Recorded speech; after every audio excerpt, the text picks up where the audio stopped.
Hi, amazing viewers. Welcome to Christianity over Islam with Shamoun. And on today's debate, Shamoun, all times, burial of Daniel, pathetic, personal insult. Let's watch this amazing video. We wanted to be courteous and not bring this stuff up. But when Sam gets down and dirty and starts insulting the Prophet Muhammad, peace be upon him, then we have to respond in kind. We have to insult Sam and point out his vile history and the kinds of filth that he puts on his channel. So we're just playing fair. You wanted to go down and dirty and use filthy language, then we're going to bring up the fact that a plumber basically stole your wife and you had certain charges against you. That's all.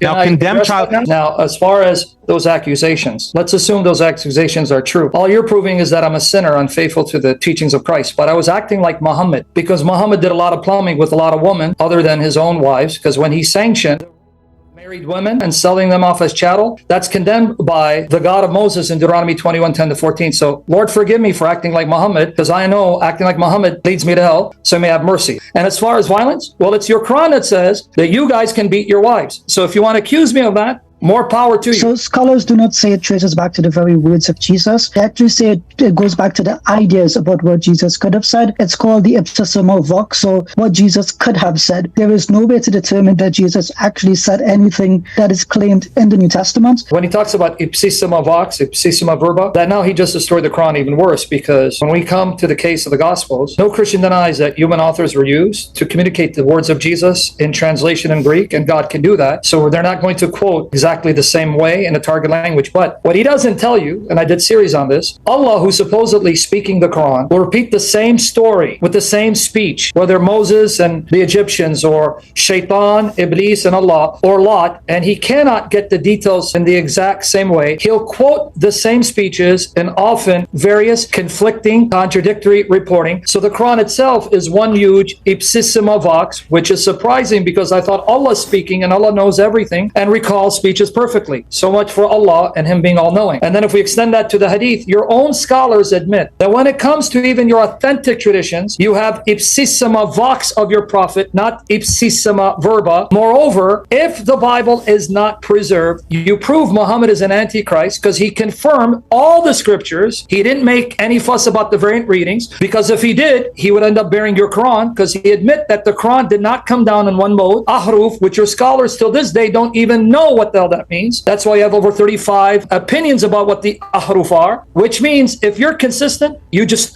destroyed the Quran, you destroyed your prophet, you destroyed your God. Stop being a Muslim. There's a debate. There's no clarity in the Christian tradition because it's a contradiction. That's why. But we don't have the same problem in Islam. The Quran doesn't have a mind, so how does it contradict monotheism? No one could explain that. No one could explain that. No one could explain that in this debate. Please go ahead and... So because there's a debate, it's not clear? Would that mean that because there's a debate in Islam amongst all the schools, none of it's clear about the attributes? No one debates about Islam having... They don't debate the attributes? Multiple gods having... They don't debate the attributes? That I have multiple attributes. That doesn't mean I'm multiple people. Like how is that you don't debate, you're telling me you don't debate. How does that contradict? You don't debate Tawhid. Daniel, explain. You don't debate Tawhid. You know you debate Tawhid. I'm not saying that there are debates, that there are no debates in Islam. There are debates in Islamic theology. Exactly. So that was a bad argument. No, but there's debate in Christianity about the nature of God. There isn't that same debate about there's being three and one. Yes, what is the difference between the Father and the Son? Do they have the same knowledge? Do they have the same will? Do they have the same knowledge? Do they have the same will? We don't have the same debate. Bo Branson. We don't have that same debate in Islam. It doesn't matter if the same debate. You said debate means it's not clear. You said if there's debate, it's not clear. That's a fallacy. You're a fallacy machine. That's fine. First of all, the Quran says that the Torah and the Injil, the scripture of the past, has been distorted. They change it with their hands.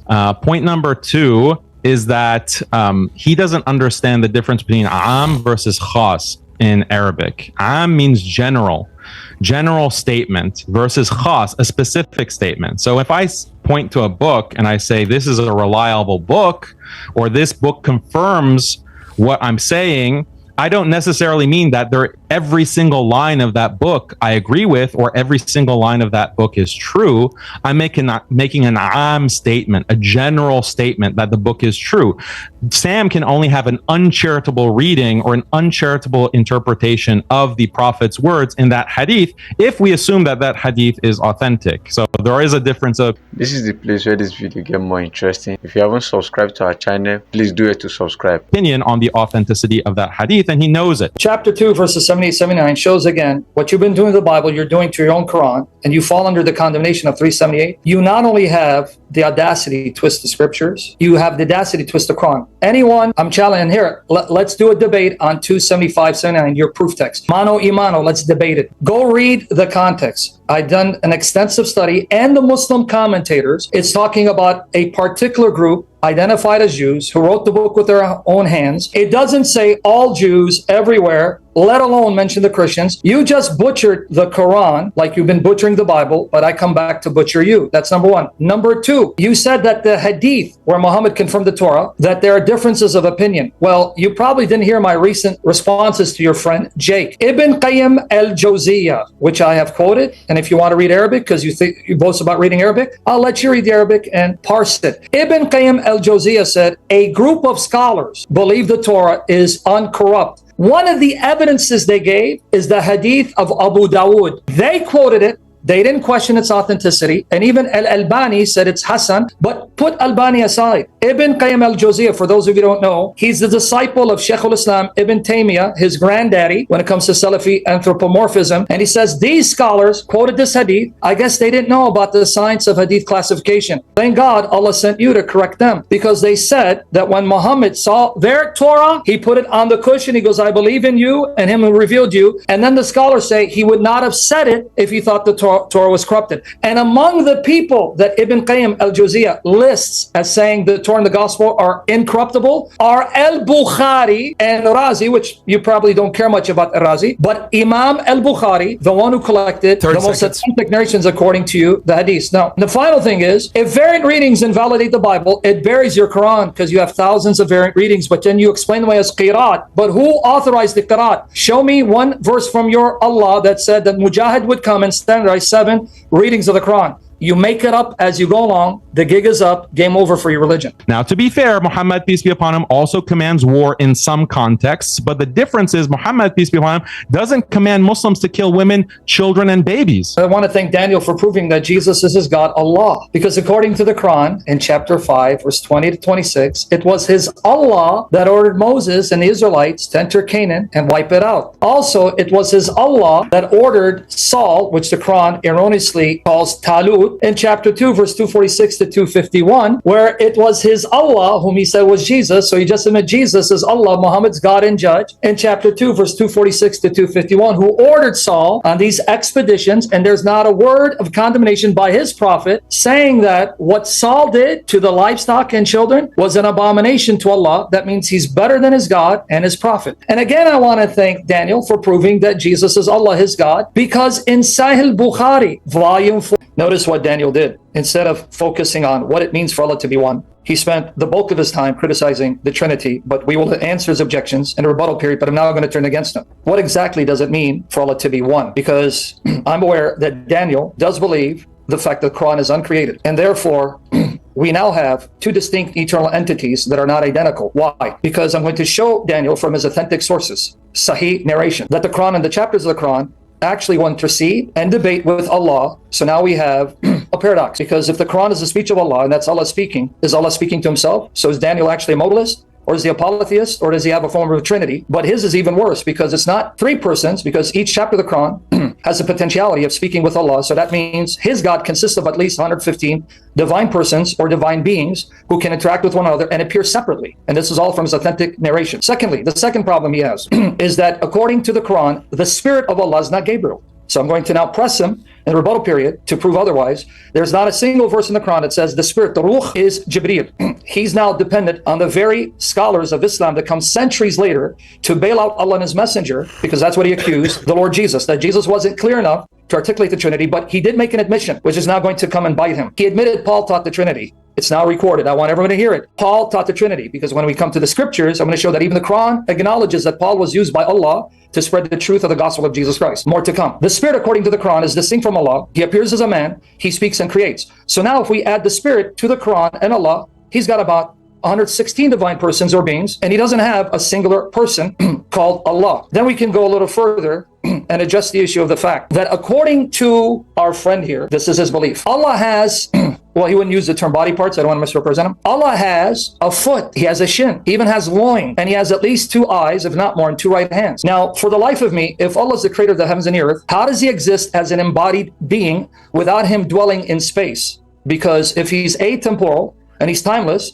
that means his God supposedly exists when there was no time, space, and place. But if you have a foot and you have a shin and you have 2 right hands, I don't know what happened to the left one, but we'll get into that. 2 right hands, at least 2 eyes. In fact, the Arabic says 3 or more, but we'll get into that. Then that means his God is an embodied being who is temporal and finite, which means that his God did not create all space or place and time, because there's a space that his body parts need to occupy in order for him to be his God. So the problem is actually worse for Daniel than for us. So he's going to have to explain, how is it that he's a polytheist, pagan, masquerading as a monotheist? Because what he just told you is not anchored in the Quran or the authentic Sunnah of Muhammad. So good luck in trying to defend your rational Salafi anthropomorphism. And last time I checked, his partner doesn't share his Salafi anthropomorphism. So we're going to have a field day. Yeah, I just want to say that they did exactly what I predicted in the opening statement. They wouldn't address the Trinity at all and the clear logical contradiction of the Trinity that everyone is aware of. They had to bring up these unrelated issues like the uncreatedness of the Quran, or that Allah has hands, for example. This has nothing to do with monotheism. Maybe they don't understand what Tawheed means. Tawheed means one God. It means monotheism. And this is the claim that we're making, that polytheism is the Trinity. The Trinity is polytheism. So tell me how. I want them to explain, since their whole opening statement was bringing up the issue of the uncreatedness of the Quran and the hand of Allah. How does that contradict monotheism? How does God having a hand, however you want to explain that hand, it has nothing to do, by the way, with Salafi or the other theological schools of Kalam in Islam. 30. All of the schools are united on this. All Muslims are united on this. God having a hand does not mean that the hand has its own mind, that the hand is its own entity, its own God, its own person. No theologian has ever said that. There's no challenge to monotheism of Islam by bringing up the hand or the Quran or anything like that. Sure. Or the shin. Yeah. And again, like you just said perfectly, 115 God, like separate gods with minds. The Quran doesn't have its own mind. So I did want to address what Daniel said, because of course he misstated several things about what our position is. First of all, the argument about attributes was not that you believe that they're persons. Sam was making an analogy to show that you have the exact same problem in your position, and you have a double standard when you try to say that we have to solve this Trinitarian dilemma. It's a contradiction. But your view of the attributes is not subject to that problem. That's just a double standard. What's the point? Nobody said that you believe that the attributes are persons, so that's a misdirection. First of all, didn't Haqiqatjou already admit that Paul taught the Trinity? And I think Ijaz disagreed with that. So which one is it? Did Paul teach the Trinity or did he not? And then I would also add that Christ does not have a human person, and that's why the notion about divine mind is a two-mind scenario where he shares a divine mind with the Father and he has limitations in his human mind. That's why it's two minds. So you tried to say that he had one mind and it was separate knowledge. The expression where he says that he's limited in knowledge is a reference to rhetoric. And if you can read St. Basil, letter 234, 5, and 6, he talks about these issues and explains that just as Jesus says in other places that there's no one good but God, he's not literally saying that there's no one else good, because in other passages he calls himself good. He calls the Holy Spirit good as well. And so it's a feature of rhetoric. You have the same types of expressions in your own Quranic exegesis where you try to solve these dilemmas, but you don't want us to have that, right? Sam, I'll throw it to you. Yeah, notice how Daniel conveniently wants to evade what the topic is. The topic is Trinity versus Tawheed. But I know he can't defend Tawheed because it's irrational. So he just wants to attack the Trinity, thinking that Tawheed wins by default. Daniel, you're the one who set up the topic, Trinity versus Tawheed. You didn't want to do it separately, so stop whining about it. Now, coming back to the issue, maybe you didn't hear what I said. The Quran must have a mind independent from your God if the Quran is going to argue with your God and the individual chapters. Here, Sahih Muslim, book 4, number 1757. Abu Umama said he heard Allah's messenger say, recite the Quran, for on the day of resurrection, it will come as an intercessor for those who recite it. How does the speech of Allah intercede with Allah if it's a speech of Allah? Is Allah speaking to himself in a different mode? Then you are a modalist. So your Tawheed is modalism. But then it gets worse for you. Recite the two bright ones, Al-Baqarah and Surah Imran, chapters 2 and 3.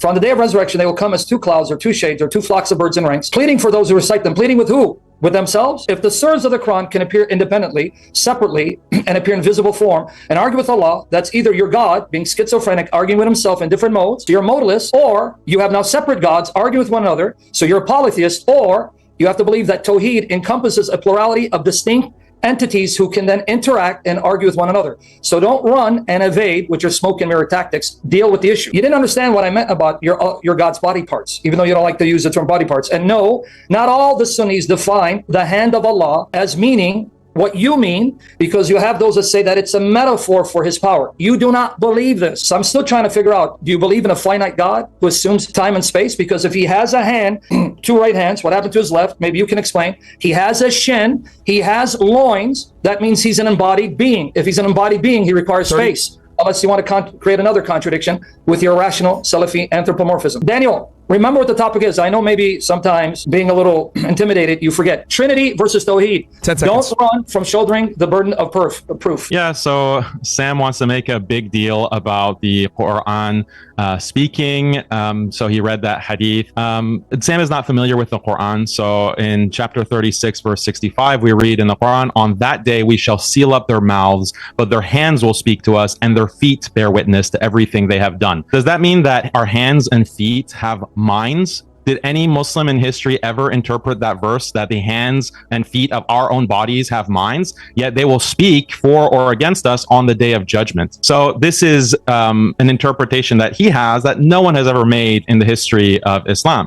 But many Christians and theologians and church fathers have debated and discussed the knowledge of Jesus being different from the knowledge of the Father, and the will of Jesus being different from the will of the Father. Jesus has a separate human will, and this is what they will not explain.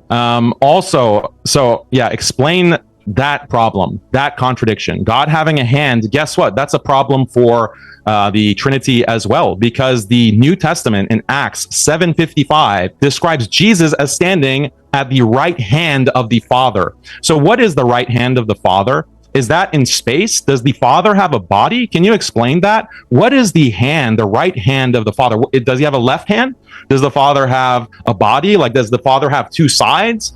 Explain that verse within Acts, and that's in the New Testament. So I'm very interested to understand if this is a corporeal, physical Father or not, or what does the Bible mean? Do we have an explanation of that? So it doesn't matter if you take the hand of God to be metaphorical, if you take it to be bila kaif, meaning without modality, that doesn't contradict Tawheed. It doesn't contradict monotheism. Explain how having a hand, God having a hand, means that it's not monotheism.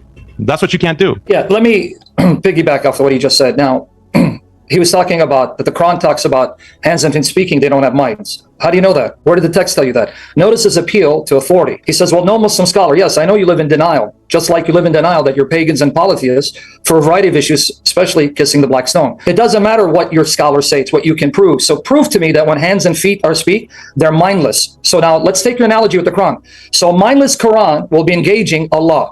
So you're going to have the Quran engaging with Allah, even though it doesn't have a mind of its own. So now we're back to square one.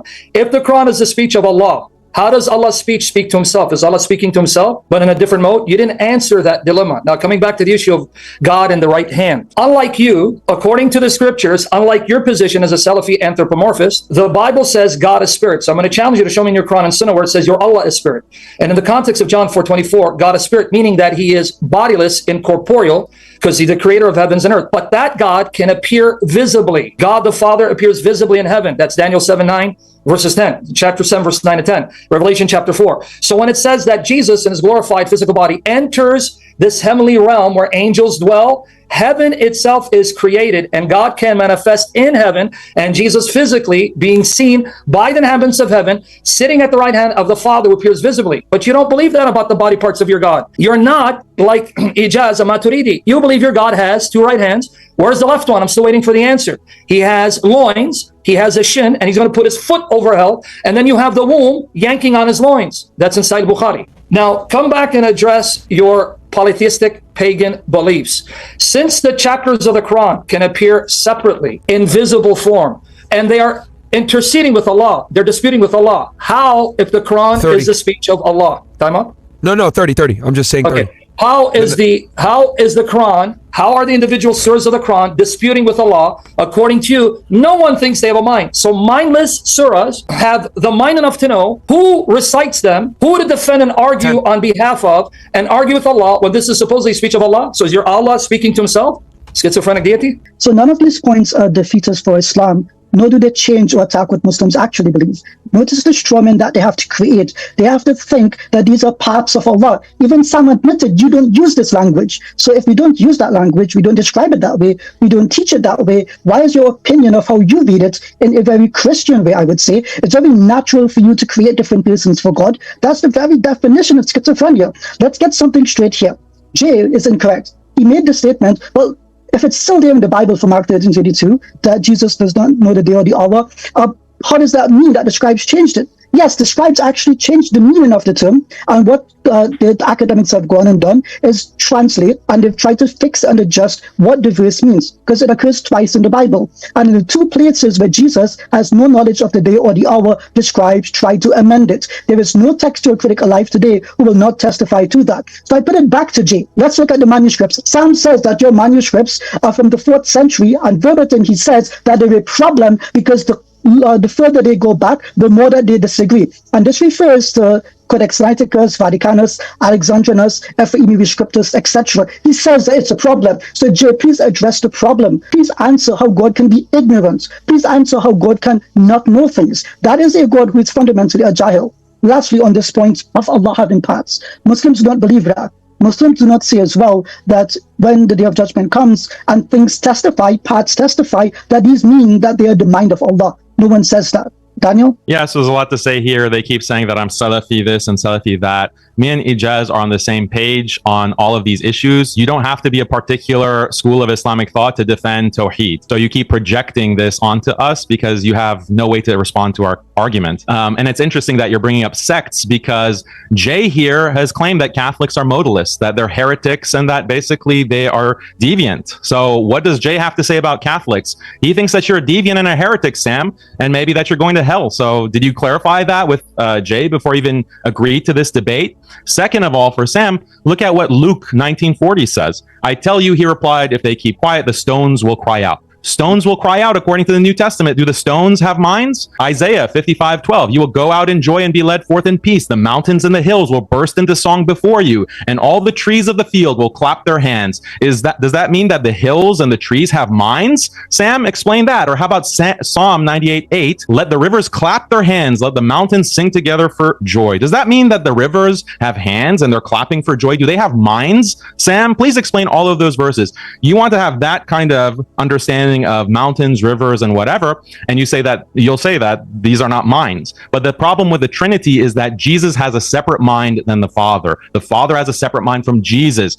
They both have a separate mind from the Holy Spirit. That means they're three separate entities and therefore three separate gods. This is polytheism. We don't have that problem in Islam. The Quran doesn't have its own mind. There's no one who ever has thought the Quran has its own mind that is separate from God. But this is what you're trying to claim, not based on any text, not based on any hadith. This is just your assertion based on nothing. So address the Trinity. Why can't you address the Trinity? You have to raise these straw men against Islam. It sounds kind of ridiculous, frankly. Yeah, so I just want to emphasize that they did not address the Trinity at all. We addressed all of their complaints against the Quran, against monotheism, against Tawheed. They haven't even started to defend the Trinity. So this is a fail, a big fail. And Sam is proof for Christians. Okay, go ahead. Yeah, could I point out as well, they didn't address the problem of Jesus' status as being begotten being changed in the actual text.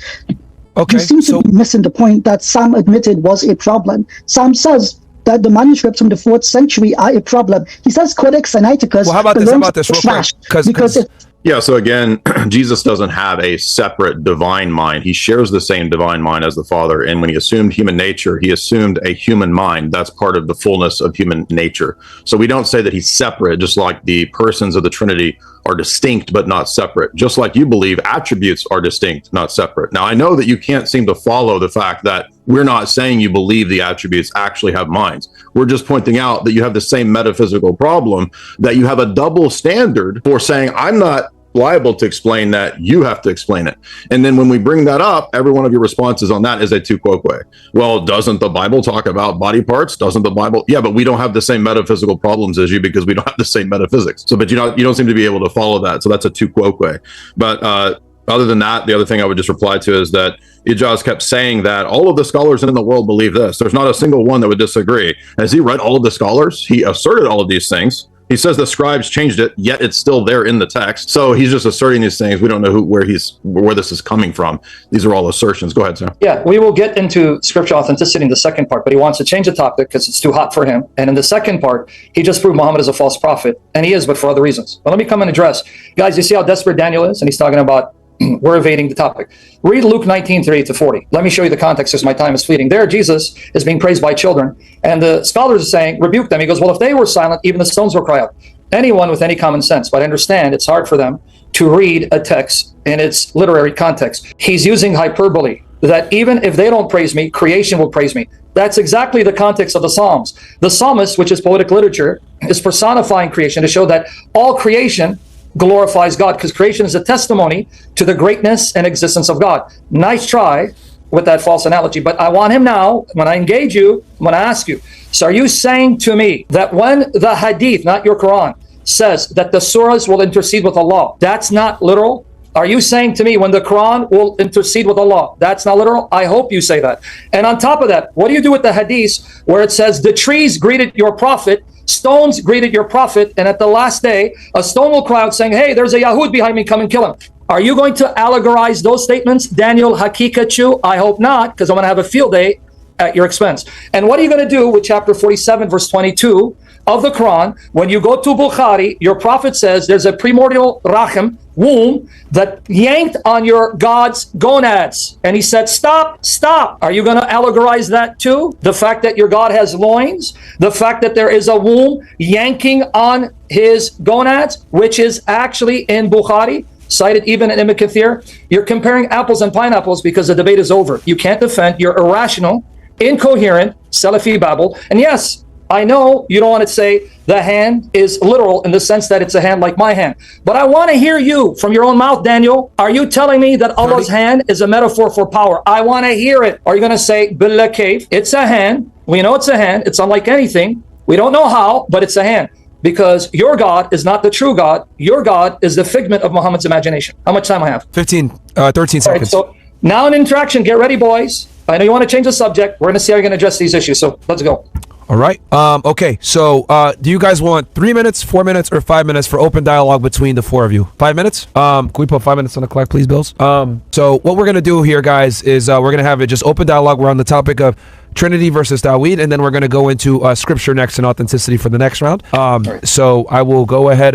Who wants to kick it off first, I guess? Who wants to do that? Jay? Me or Team Islam? Well, I mean, the textual stuff is round two. I don't know why you just spent the whole time. Yeah, no, because you can't deal with the topic. Because so you go ahead.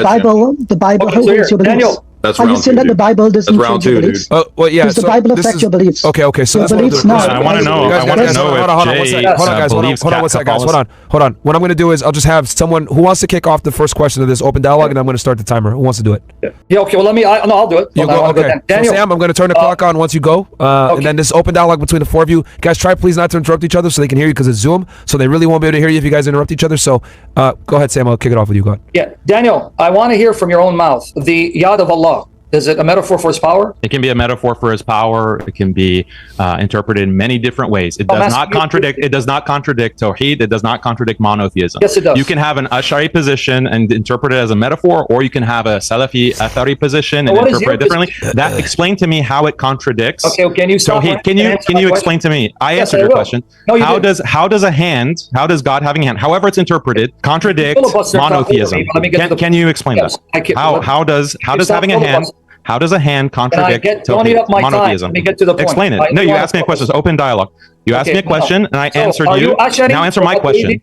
Are you? I answered your question. I answered your question. Imad, Now you answer my question. What's your position? What do you I've believe? studied Salafi, Athari Islam. I've studied Ash'ari Islam. You've studied it, but you won't say your position. What are you? What I have do you studied believe? all of them. It's irrelevant to this debate. Stick to the topic. Okay. Your position. You studied them. Stick to the topic. Stick to the topic. The Quran. What? Explain to me. So, moderator. He doesn't let me answer the question. Because this He guy doesn't let me answer the question. No, because you're doing a dodgeball. Let me answer. You don't have to like or answer. This is not. You don't have to like my answer. This is not interrogation. This is not cross-examination.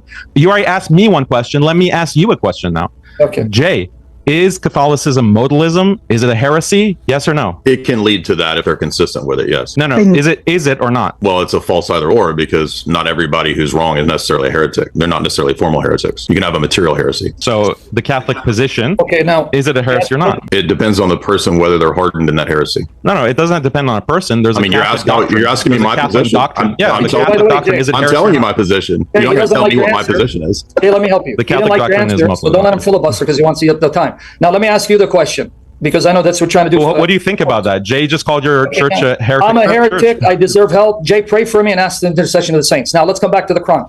So it's ironic that you're trying to pit me against I ask the question? Stop being scared. When you and him disbelieve in the same thing. You don't believe in the same God. You and Jay don't believe in the same God. That's the point that we're trying to make. Well, moderator, you're gonna have to do a better job. Yeah, here's the thing. It's open dialogue, and I'm trying to have it. How about this? Can you let Sam ask this question, Dan? Yes. Please Go ahead. I know you're scared, Daniel. Take it easy. All right. Now, your Quran. Can you let me make my comment, dude? Well, make a reasonable comment rather than insult. Wait a minute. Your Quran. You'll never get to me. Right? Here we go again. All right, I'm going to add 30 seconds to the clock. Uncreated, right, Daniel? Okay, so the hadiths that I cited, when it says Surah Al-Baqarah, Surah Al-Imran, will appear as flocks of birds, interceding for those that recited them. Do you take that metaphorically or do you take it actually? This is a personification of the Quran, just like the Bible verses that I mentioned about rivers clapping their hands, their stones speaking. In the Psalms, I'll read them again. In Luke, not the Psalm, hadith. Yeah, so you're making the claim that if the Quran is personified, that means it has a separate mind. So and I put the point to, and I see now you're interrupting. No, because I want you to can I answer the question? Good. Good. So I pointed out that just because there's personification, that doesn't imply that there's a separate mind. And I cited verses of the Bible. Your response was that no, this is just personification in the Bible. So personification is okay in the Bible. That doesn't imply that that stones have minds and that rivers have minds. That's fine. But if the Quran does it, or if Hadith do it, your position is that you called them parts. You address your position, or you're going to rant and rave because you want to eat up time. You interrupt me when I'm answering you. You asked a question. Shouldn't we be able to ask now? You just asked a question. Can I finish my response? We should be able to answer.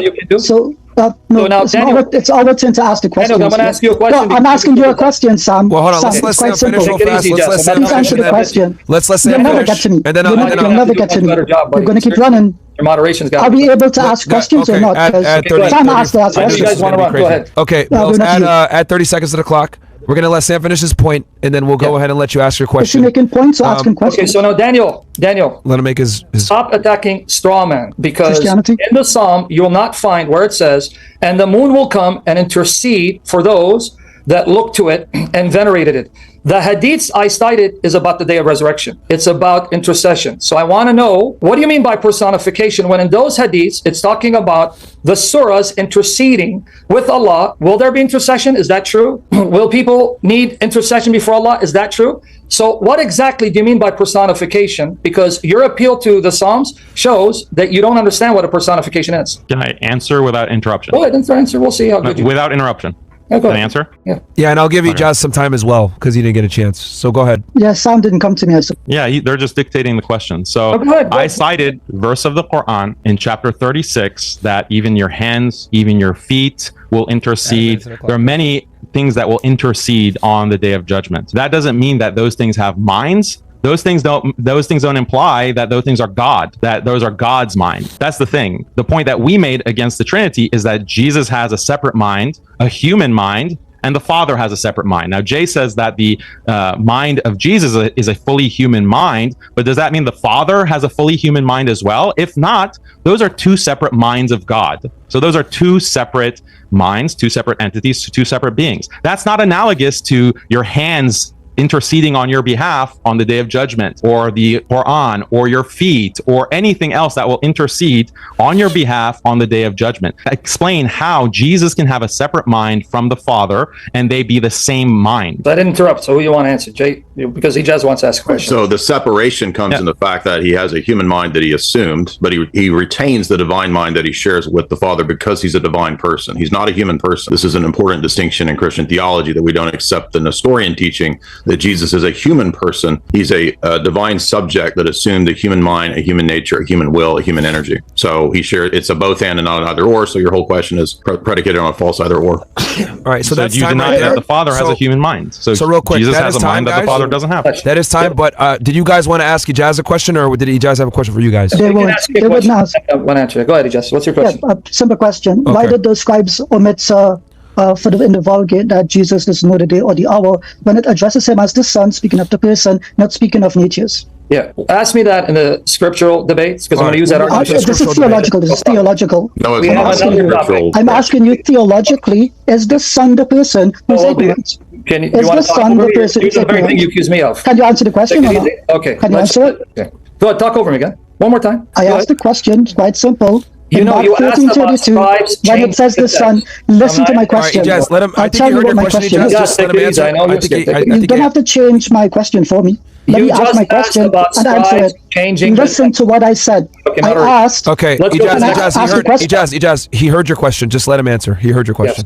You said about scribes changing the text. So that is referring to the veracity of the scriptures. But even if we go with your very imbalanced approach to textual criticism, they must have done a very poor job because they left intact the Father alone. So even your argument buries you, because whatever the scribes did, if they inserted the word Son or omitted it, because there's a debate among textual critics, that passage still has the Father alone. So they must have done a very poor job because they didn't remove the word alone, and they left Mark 13:32 intact, because I know what you're referring to, Matthew 24:36. So, That wasn't my question. okay, can you ask me about textual criticism? That was my question. Was not about textual Right. criticism. Yes, I it asked was. you, does You the said Son? them both. Listen one more Listen time. Listen one more time.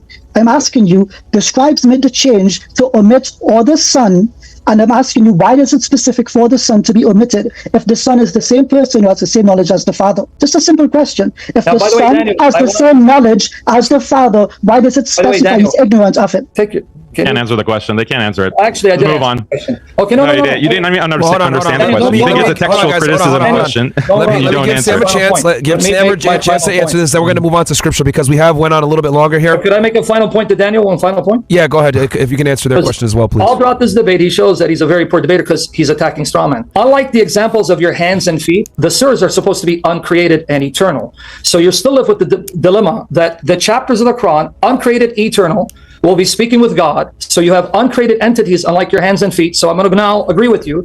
Your Quran is a mindless entity who will appear to Allah without a mind, argue with Allah. So you're left with a mindless entity interacting with your God. So either that means your God is speaking through different modes, or you have a set of 114 uncreated, eternal, divine objects who are mindless, and you have the audacity to attack the Trinity. So No, this good job is- of All right, defending so yourself. Can I this answer? is what Can I we're gonna answer do. his Okay. point? Welcome back. Hope you've learned on this amazing video. Please do it to like, subscribe, hit up the notification button so that each time we drop our new videos you'll be notified. And do it to write in the comment section whatever thing you've learned on this amazing video. As you can see in this video, this guy Daniel claimed to say to Sam that he needs to apologize because the thing Sam is saying in his channel is not really right, because Sam is boasting of himself and being pompous, which Muhammad does not do that. And Sam quietly, as an humble man as he is, he apologized to him and made it clear to him that okay, if it's that, then it's fine. And Sam began to ask him questions about Islam, that if he says that his Muhammad is gentle and calm, so why is it that his Muhammad killed pregnant women and children in the Quran? And this guy claimed to say that it is written in the Bible that the Christians can, that Moses said that they can kill any children that is not of God. And Sam told him that it is never written in the Bible. Sam told him to bring a point which is being said in the Bible, and this guy had no point or no proof to show in the Bible. And Sam gave him proof where it was written in the Quran while Muhammad made that statement. And Sam went forward and showed him that in the Quran it's very conjectured and full with confusion. That why would they say it in the Quran and the Hadith they are not contradicting with so many things that are written in the Quran, because the Quran will say a different thing, the Hadith will say a different thing. Even their prophet Mubarak will be saying speaking different word, and is not being aligned, will not be in alignment with the other prophet that has been said. So you can see some of the hadith, you say don't listen to this prophet, because these things he said are wrong. So why will he believe in this kind of religion that is full of confusion and don't know what to do at a particular state, and even don't know the patterns of their religion which they claim they are serving? And Sam showed them in the Quran where it was said that they are made to worship Muhammad and they are need to pray for Muhammad. So why will you pray for a man that is long gone? And that means this man is in hell and he really need help. So if they are praying for him and they want him to go back to heaven, so is it not written in the Bible that a man dies once and after death is judgment?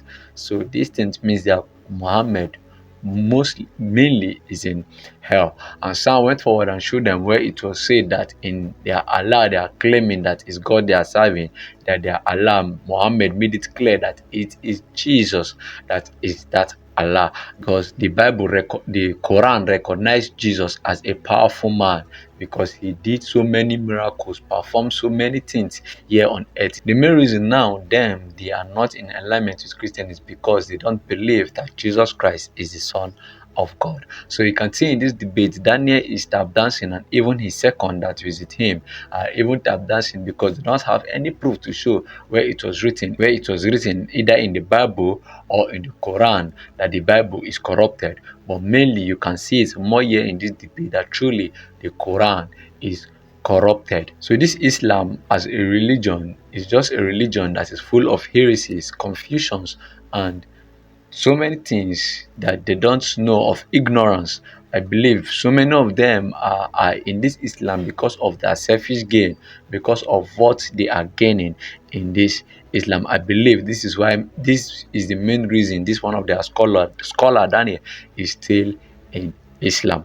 Thanks for watching this amazing video. Please do it to like, subscribe, hit up the notification button so that each time we drop our new videos you'll be notified.